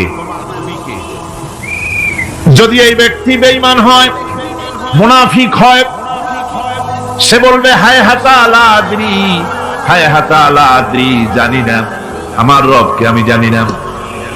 তোমার দিন কি, দিন কারে কয় বুঝি না। এরপরে আল্লাহর নবী জনাবে মুহাম্মদ রাসূলুল্লাহ সাল্লাল্লাহু আলাইহি ওয়াসাল্লামকে দেখানো হবে, বলা হবে মা কুনতা তাকুলু ফি হাদার রাজুল, এই ব্যক্তি সম্পর্কে তোমার ধারণা কি নিকে, বলবে আমি চিনি না। নাউযুবিল্লাহ। বাস, এরপরে তার যা হবার তাই শুরু হয়ে যাবে। আর যদি বান্দাটা মুমিন হয়, প্রশ্ন করা হবে মান রব্বুকা, জবাব দেবে রব্বি আল্লাহ, আমার রব আল্লাহ রাব্বুল আলামিন।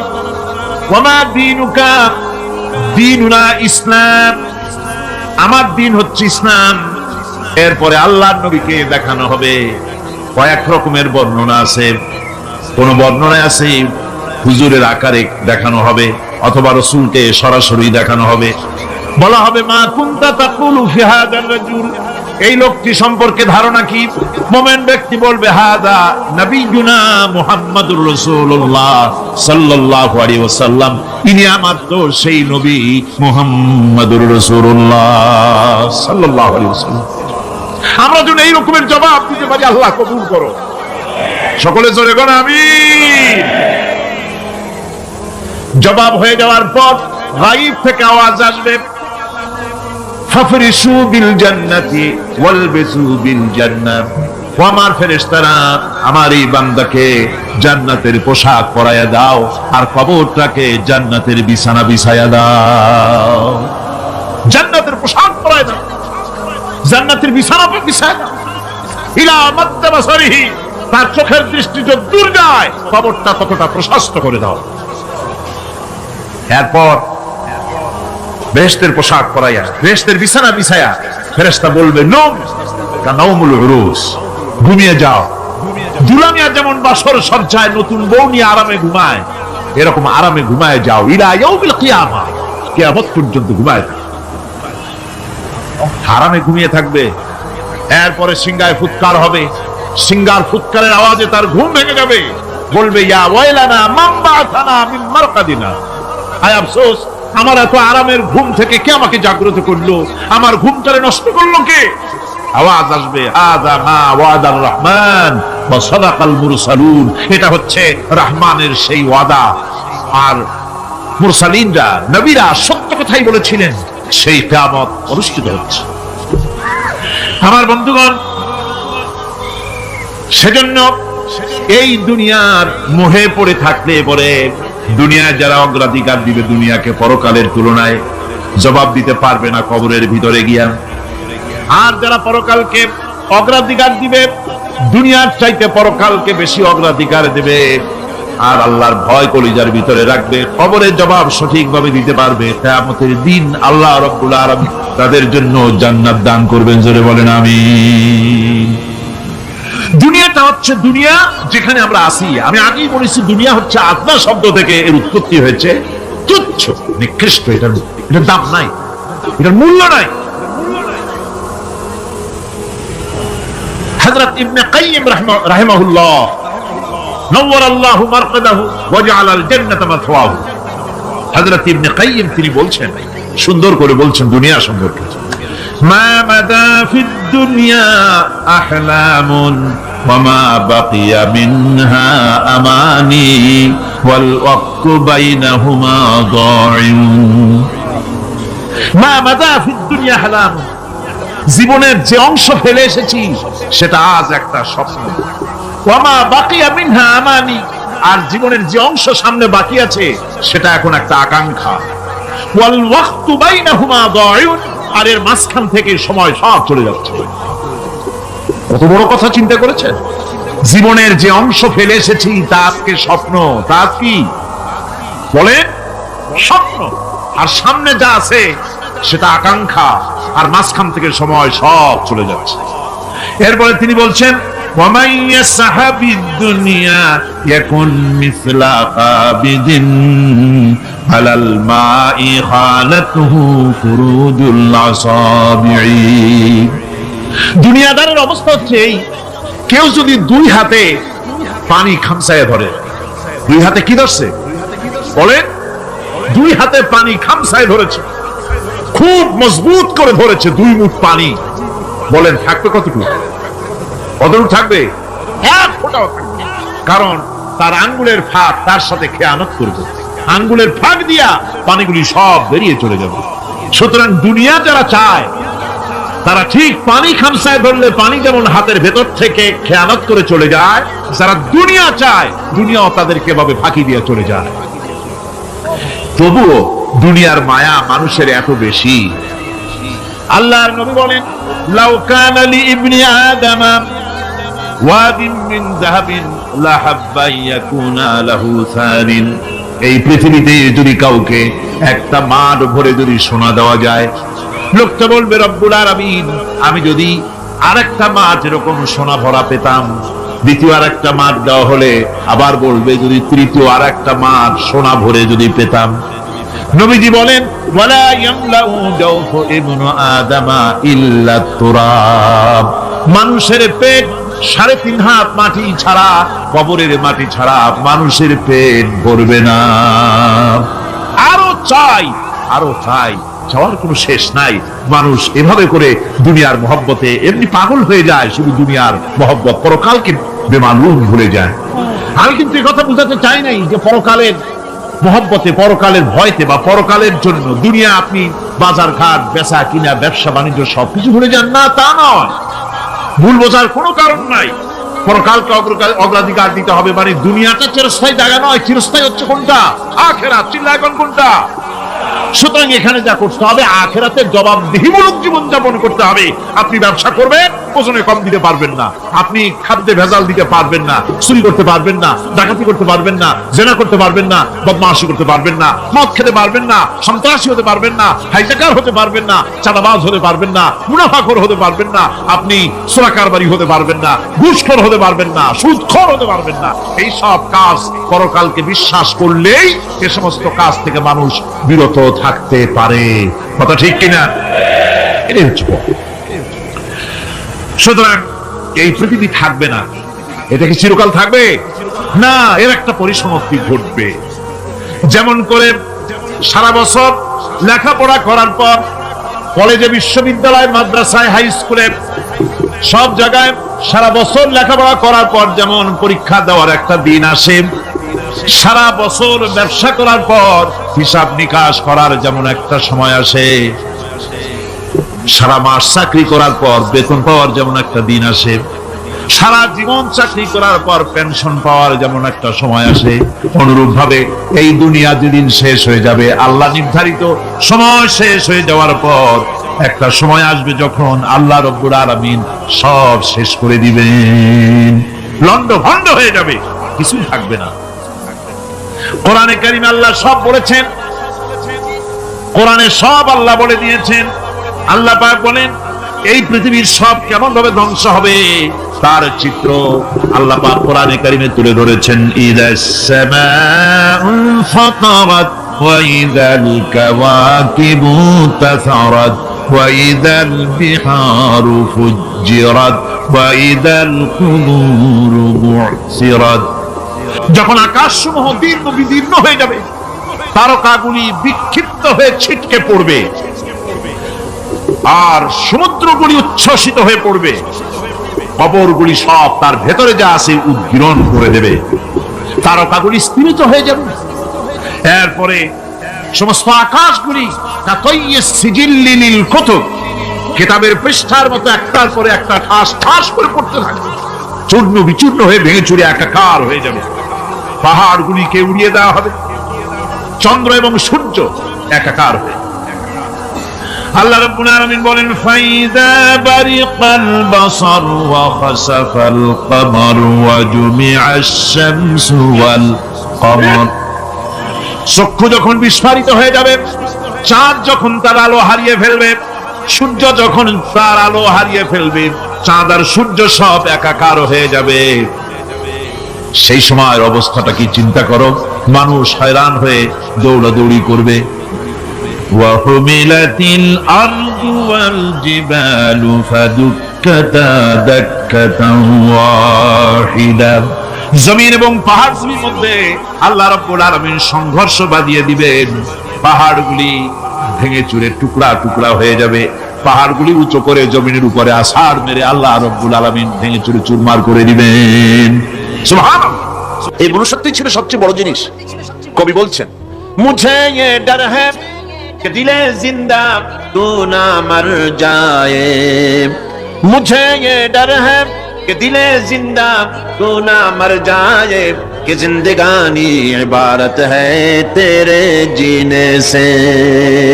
मुझे ये डर है कि दिले जिंदा तू ना मर जाए। আমার এই ভয় হয় যে আমার জীবন্ত আত্মা তোর না অপমৃত্যু হয়ে যায়, কারণ তোর যদি অপমৃত্যু হয় তাহলে আমার তো বেঁচে থাকার কোনো লাভ নাই। আমরা তো আমাদের আত্মা, জীবিত আত্মাকে মেরে ফেলছি, জীবিত আত্মাকে মেরে ফেলছি, আত্মাকে বিকশিত করছি না। আত্মাকে বিকশিত করতে হবে।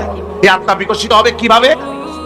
সব জিনিসের খাবার আল্লাহ পাক এই জমিনে তৈরি করেছেন, ঠিক কিনা? করে সকলের খাবার এই জমিন। মানুষ যেহেতু তৈরি হয়েছে এই মাটি দিয়ে, সেই জন্য আল্লাহ রাব্বুল আলামিন মানুষের খাবার মাটি দিয়ে তৈরি করে দিয়েছেন। কলা দিয়েছেন, কচু দিয়েছেন, আলু দিয়েছেন, বুলা দিয়েছেন, তাল দিয়েছেন, বেল দিয়েছেন, মাছ দিয়েছেন, তরকারি দিয়েছেন, পনির দিয়েছেন, দুধ দিয়েছেন, গোশত দিয়েছেন। খাবারের কোনো অভাব রাখে নাই, সব মাটি দিয়েছে। কিন্তু সেই রুহটা আমাদের ভিতরে, যে আত্মাটা আমাদের মধ্যে, যে আত্মা থাকলে পরে বাঁচি, আত্মা না থাকলে পরে মরে যাই, সেই রুহের খাবার আমরা কেউ দিতেছি না। রুহটা কি? আল্লাহ পাক বলছেন নবী, আপনাকে প্রশ্ন করা হয় ওয়ায়াসআলুনাকা আনির রূহ কুলির রূহু মিন আমরি রাব্বি। নবী হে, প্রশ্ন করা হয় রূহ কি জিনিস?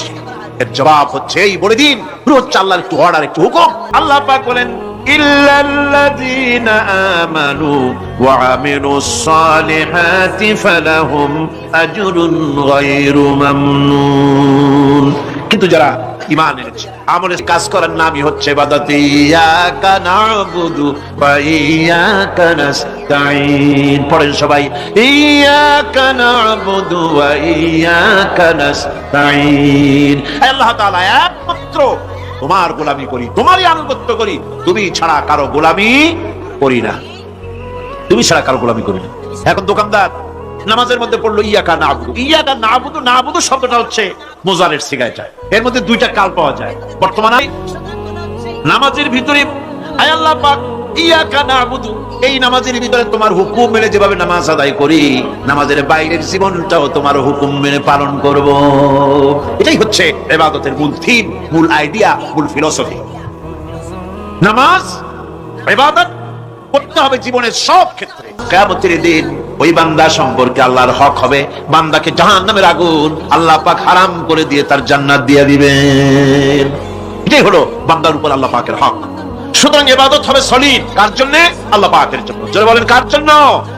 একমাত্র কেবলমাত্র শুধুমাত্র আল্লাহ পাকের জন্য গোলামি হবে। সেই গোলামির কথাটাই আমরা কোরআনে কারীমের মধ্যে সূরা ফাতিহায় প্রত্যেক দিন প্রতি রাকাতে আমরা পড়ি, ইয়্যাকা না'বুদু ওয়া ইয়্যাকা নাস্তাঈন। আল্লাহ তাআলা কেবলমাত্র তোমারই ইবাদত করি, কেবলমাত্র তোমারই দাসত্ব করি, আর কারো আনুগত্য দাসত্ব করি না। এই গোলামি, এই দাসত্ব আল্লাহ পাক আমাদেরকে করার তৌফিক দান করুন, আমরা বলি আমিন।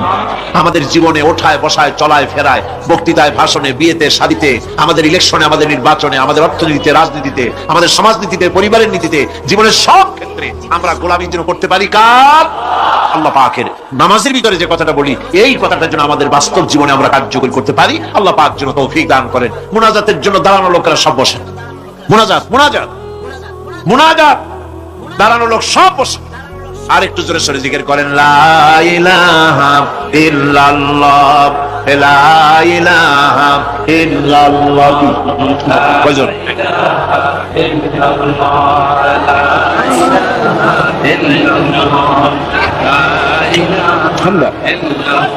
আমি বললাম বসতে, আপনারা দাঁড়ায় গেলেন, কেমন কথা? লা ইলাহা ইল্লাল্লাহু মুহাম্মাদুর রাসূলুল্লাহ। পূর্ব এবং পশ্চিম দিকে মুখ ঘোরানোটাই সৎকার, পুণ্যবান, নেককার হওয়ার জন্য যথেষ্ট নয়। পুণ্যবান হওয়ার জন্য, নেককার হওয়ার জন্য শর্ত হচ্ছে আল্লাহ পাকের উপর ঈমান, পরকালের উপরে বিশ্বাস, ফেরেশতা এবং কিতাবের উপরে বিশ্বাস, আর নবীদের উপরে বিশ্বাস। আপনাদের মনে আছে যে আল্লাহ পাকের উপরে বিশ্বাসের ব্যাপারে, ঈমান বিল্লাহর উপরে আমরা গত বছর 4 দিন আলোচনা করেছি। তারপরে শবে মেরাজ এসে যাওয়ার কারণে সেই রাত্রে মাঝখান থেকে আখিরাত, মালাইকার কিতাব ছেড়ে দিয়ে আমরা নবীদের আলোচনা করেছিলাম, মেরাজের কিছু আলোচনা করেছিলাম। আবার আজকেও বোধহয় সেই মেরাজের রাত, আলহামদুলিল্লাহ পড়ে আজকেও সেই মেরাজের রাত। আজকের সেই পবিত্র রজনী, যে রাতে গোটা পৃথিবীবাসীকে বিস্ময় হতবাক করে দিয়ে ধুলির ধরা থেকে একটি অংশে মসজিদুল হারাম থেকে মসজিদুল আকসা পর্যন্ত এনে ইসরা করিয়ে ওখান থেকে মেরাজ হলো। মহাশূন্য পাড়ি দিলেন, 7 আকাশ পাড়ি দিলেন, আরশে আজিমে গেলেন, আল্লাহর সঙ্গে কথাবার্তা বললেন, জান্নাত ও জাহান্নাম দেখলেন, আবার হযরত মুসা আলাইহিস সালামের সঙ্গে দেখা হলো, নামাজের কথাবার্তা হলো, আবার আল্লাহর সঙ্গে কথাবার্তা হলো, ইত্যাদি শেষ করে যখন ঘরে ফিরেছেন, এসে দেখেন যে দরজা থেকে বেরিয়েছিলেন সে দরজায় তখনও কাঁপন, যে উজু করে গিয়েছিলেন সে পানি তখনও গড়াচ্ছে, যে বিছানায় শোয়া থেকে উঠে গিয়েছিলেন তাও মানব পরশে বিছানা যেভাবে উষ্ণ হয় সেভাবে বিছানাটা তখনও উষ্ণ ভাব রয়ে গেছে। এটা কেমনে হইল? এটা হইল কেমনে? মানুষের মাথায় ঢুকবে না। সেজন্য আল্লাহ রাব্বুল আলামিন এই ঘটনা যেখানে আলোচনা করেছেন সেখানে শুরুই করেছেন এভাবে, সুবহানাল্লাযী আসরা বিআবদিহি লাইলাম মিনাল মাসজিদিল হারামি ইলাল মাসজিদিল আকসা। আল্লাহ ইচ্ছে করলে তো আলহামদুলিল্লাহিল্লাযী আসরা বিআবদিহি বলতে পারতেন। আলহামদুলিল্লাহিল্লাযী আসরা বিআবদিহি বললে তো অসুবিধা ছিল না। সুবহানাল্লাযী বলা হলো কেন? এই জন্য বলা হয়েছে মানুষের সাধারণ মাথায়, সাধারণ মানুষের মন মস্তিষ্কের ভিতরে এত বড় ঘটনা ঢুকবে না। সেই জন্য রব্বুল আলামিন বলছেন, দুনিয়ার মানুষেরা শোনো, ঘটনা তো ঘটাইছেন এমন সত্তা যিনি সুবহানা, যিনি হচ্ছেন দুর্বলতা, অক্ষমতা সবকিছু থেকে যিনি ঊর্ধ্বে, যার কোনো দুর্বলতা নাই, যার কোনো অক্ষমতা নাই, তিনি তো এই ঘটনাটা ঘটিয়ে দিয়েছেন, তার বান্দাকে মসজিদুল হারাম থেকে মসজিদে আকসায় নিয়ে এসেছেন। রাতের একটি অংশ। সুবহান, সমস্ত দুর্বলতা, অক্ষমতা থেকে মুক্ত তিনি।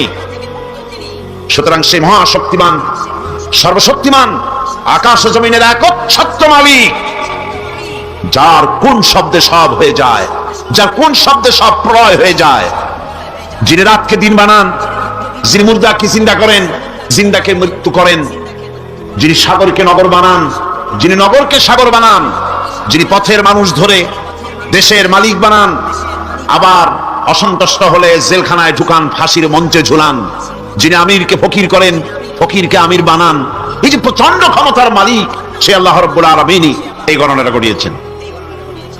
সুতরাং আজও সেই পবিত্র মেরাজের রাত রাসূল করিম সাল্লাল্লাহু আলাইহি সাল্লাম কি পেয়েছিলেন সেই মেরাজ থেকে, সেটি আমি আজকে আলোচনা করব না। সেদিন গত বছর এই দিনে তা আলোচনা করা হয়ে গেছে।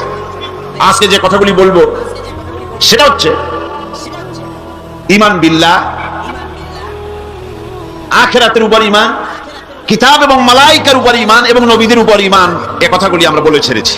এখন যেখান থেকে আলোচনা হবে সেটা হচ্ছে وآتى المال على حبه ذوي القربى واليتامى والمساكين وابن السبيل والسائلين وفي الرقاب وأقام الصلاة وآتى الزكاة والموفون بعهدهم إذا عاهدوا والصابرين في البأساء والضراء وحين البأس أولئك الذين صدقوا وأولئك هم المتقون।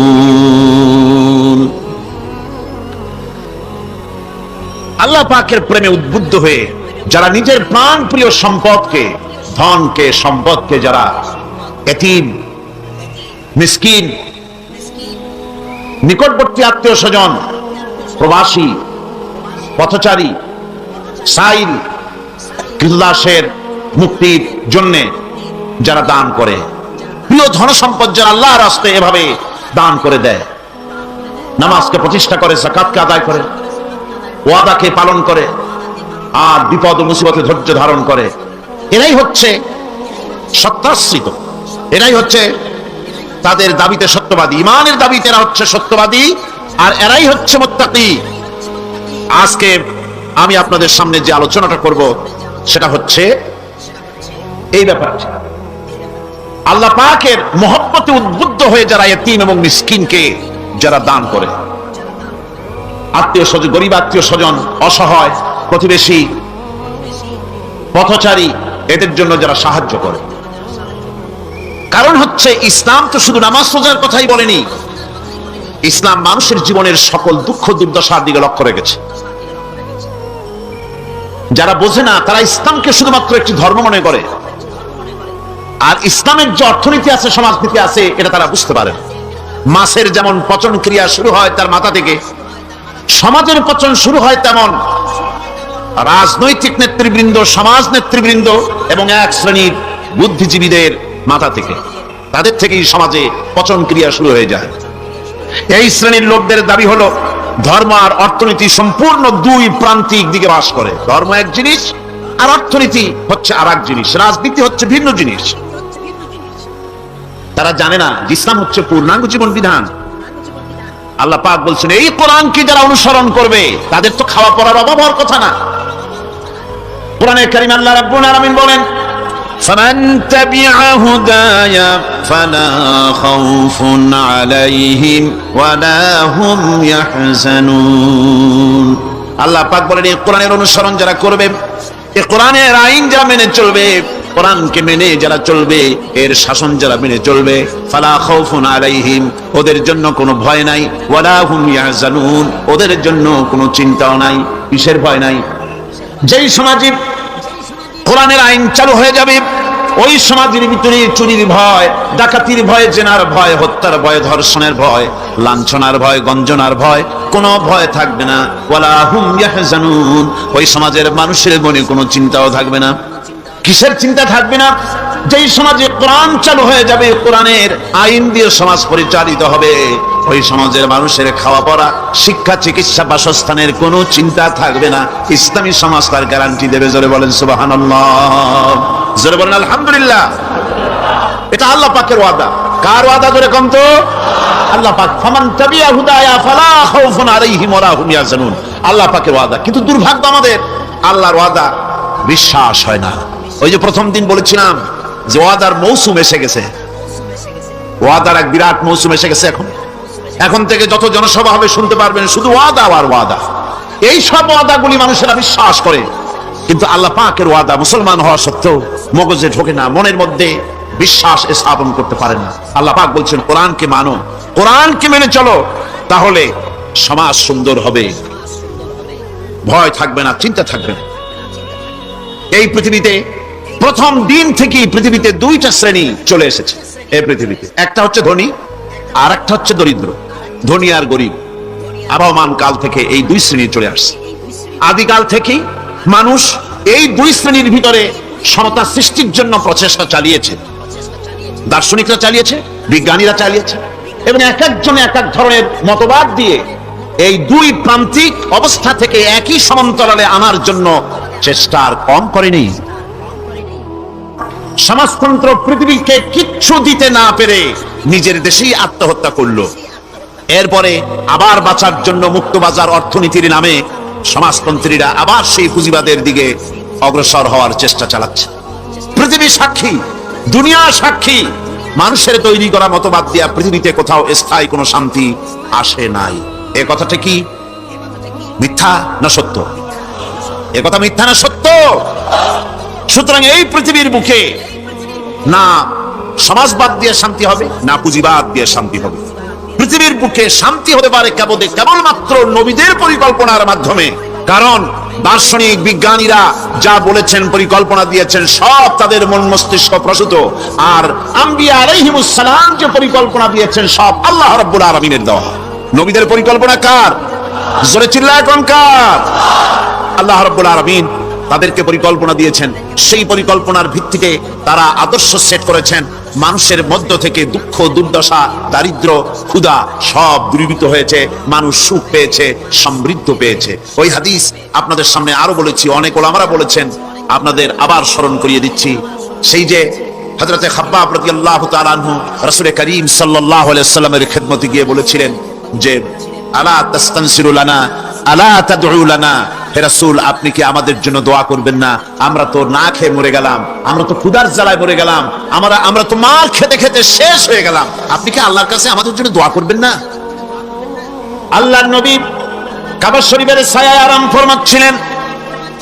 হযরতে খাব্বাবের কথা শুনে আল্লাহর নবী উঠে বসলেন আর তিনি বললেন, ও সাহাবী খাব্বাব শোনো, তোমাদের আগে এই জমিনে যারা দ্বীনের দাওয়াত দিতে এসেছিলেন তাদেরকে সমাজ শক্তি, রাষ্ট্র শক্তি তাদেরকে ধরত। ফায়ুহফারু লাহু ফিল আরদ, এরপরে তার জন্য জমিনে গর্ত খনন করা হতো, কবর খনন করা হতো। ফায়ুজআলু ফিহা, এরপরে সেই কবরের ভিতরে তাকে কোমর পর্যন্ত গেড়ে দিত। সুম্মা ইউতাবিল মানশার, এরপরে করাত আনা হতো। ফায়ুদাউ আলা রাসিহি, এরপরে তার মাথার উপরে সে করাত রাখা হতো। ফায়ুজআলু নিসফাইন, এরপরে করাত চালায়া জীবিত মানুষটাকে চিরে দ্বিখণ্ডিত করে ফেলে দিত। মা ইয়াসুদ্দুহু যালিকা আন দীনি, এত কষ্ট দেওয়ার পরেও, এত নির্যাতন দেওয়ার পরেও সেই যুগের দ্বীনের একজন দায়ীকেও তারা এক চুলো দ্বীন থেকে সরাই দিতে পারে নাই। ও খাব্বাব শোনো, ওয়াল্লাহি লা ইউতাম্মান্নাল্লাহু হাদাল আমরা হাত্তা ইয়াসিরার রাকিবু মিন সানা ইলা হাদরামাউত। ও খাব্বাব শোনো, আমি আল্লাহর নামে কসম করছি, আমি আল্লাহর নামে শপথ করছি, ইয়েমেনের রাজধানী সানা থেকে শুরু করে এই হাজারাবাদ পর্যন্ত লোকেরা যাতায়াত করবে, নারী চলবে, সদাগররা চলবে, টাকা নিয়ে চলবে, যৌবন নিয়ে চলবে, মানুষেরা চলাফেরা করবে, দিনেও যাবে রাতেও যাবে। লা ইয়াখাফু ইল্লাল্লাহ, ওই মানুষগুলির মনের মধ্যে আল্লাহ রাব্বুল আলামিনের ভয় ছাড়া কোনো ভয় থাকবে না। জোরে কোন সুবহানাল্লাহ। ওয়ালাকিন্নাকুম তাস্তাজিলুন, বরং তোমরা বড্ড তাড়াহুড়ো করছো। অপেক্ষা করো, তাড়াহুড়ো করো না, অপেক্ষা করো। এরকম সমাজ আসবে, চুরি, ডাকাতি, জেনা, ব্যভিচার, হত্যা, ধর্ষণ, ক্ষুধা, দারিদ্র কিচ্ছু থাকবে না। একটি সুন্দর সোনার সমাজ তৈরি হয়ে যাবে। রাসূল করিম সাল্লাল্লাহু আলাইহি ওয়াসাল্লাম মুসলমান মানুষ যখন ইসলাম কবুল করতে লাগলো, তাদেরকে ইসলাম গ্রহণের আহ্বান জানিয়ে তাদেরকে যে কথাটা তিনি বলতেন সেটা ছিল, ইয়া আইয়ুহান নাস কুলু লা ইলাহা ইল্লাল্লাহ তুফলিহু। এটা হলো রাসূলের কথা। আল্লাহর নবী বলতেন, মানব সকল কল্যাণ যদি পেতে চাও, মুক্তি যদি পেতে চাও, বাঁচতে যদি চাও, যদি শোষণ বঞ্চনা থেকে যদি মুক্তি পেতে চাও, তাহলে পড়ো লা ইলাহা ইল্লাল্লাহ, জোরে পড়েন লা ইলাহা ইল্লাল্লাহ, লা ইলাহা লা ইলাহা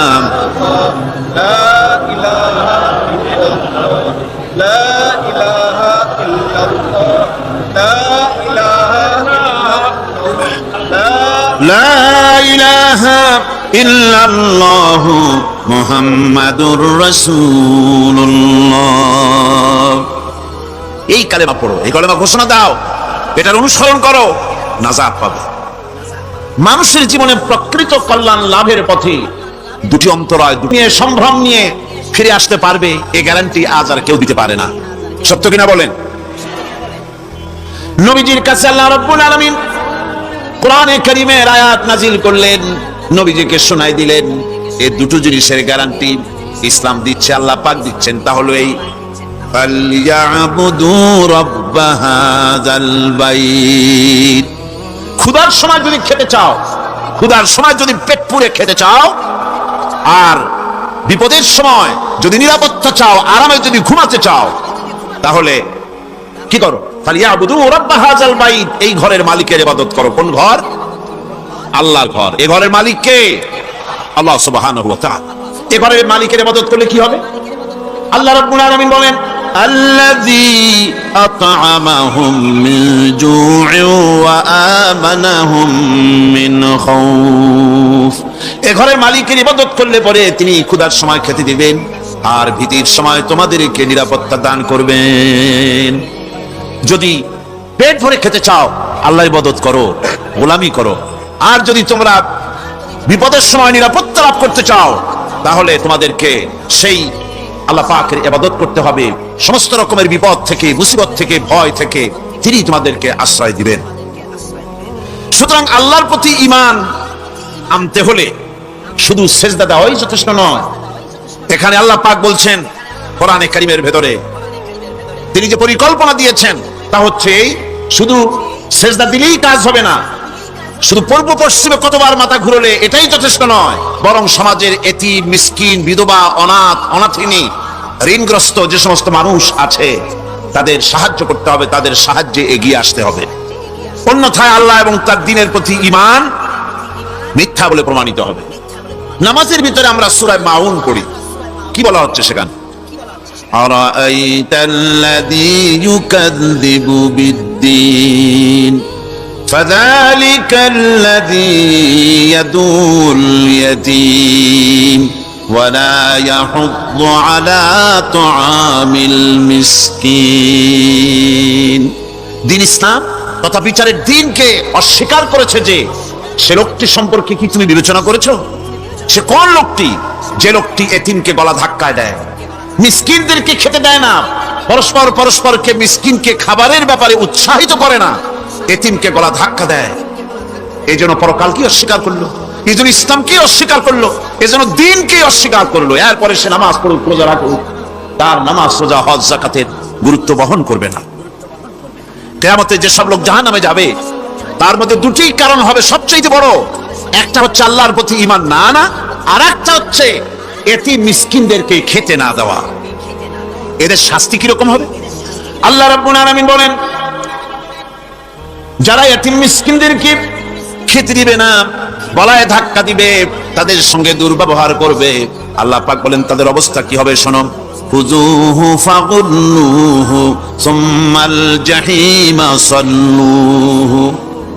বলা হবে ধরো, এই লোকটাকে ধরো, আর তাকে তার গলায় ফাঁস লাগাও, তাকে জাহান্নামে নিক্ষেপ করো। নাউযুবিল্লাহি মিন যালিক। আর এরপরে তাকে 70 হাত 70 গজ শিকল দিয়ে তাকে বেঁধে ফেলো, তাকে জাহান্নামে নিক্ষেপ করো। কারণটা কি? কারণ হলো ইন্নাহু কানা লা ইউমিনু বিল্লাহিল আযীম ওয়া লা ইয়াহুদ্দু আলা তুআমিল মিসকিন।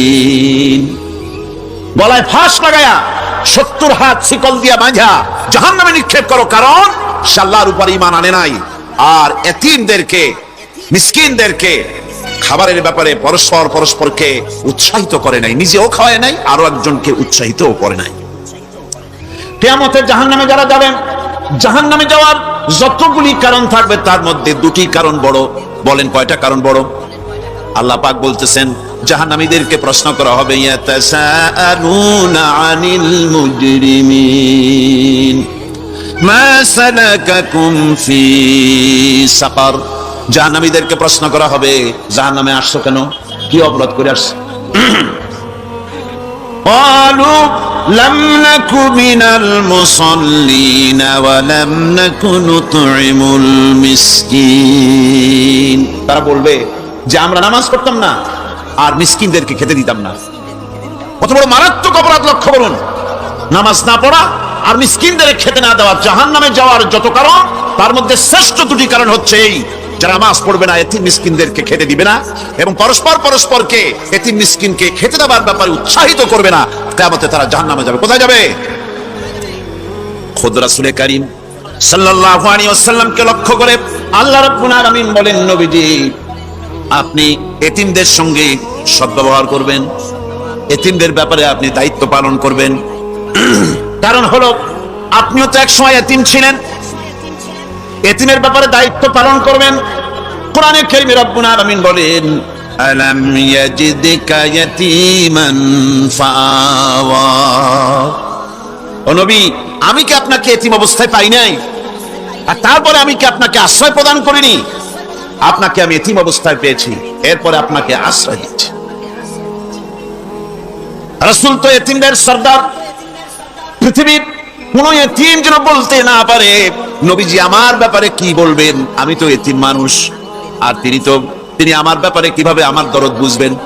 নবীজিকে আল্লাহ পাক কেমন এতিম বানালেন, সমস্ত দুনিয়ার এতিমদের সর্দার বানালেন। মায়ের পেটে যখন তিনি ছিলেন, 6 মাসের সময় মায়ের পেটে থাকাকালীন বাপের এতিম হয়ে গেলেন। যখন প্রসব বেদনা শুরু হয়েছে মায়ের, দুনিয়ায় যখন তিনি আসবেন, হযরতে আমেনা ঘরের ভিতরে বসে তার অবস্থাটা কি? এই সন্তান পৃথিবীতে আসতে পারে, যিনি সবচাইতে বেশি খুশি হবেন তিনি তো আজ দুনিয়ায় নাই। মনের ভিতরে কত কষ্ট। আল্লাহ রাব্বুল আলামিন তার হাবিবকে দুনিয়া আনলেন।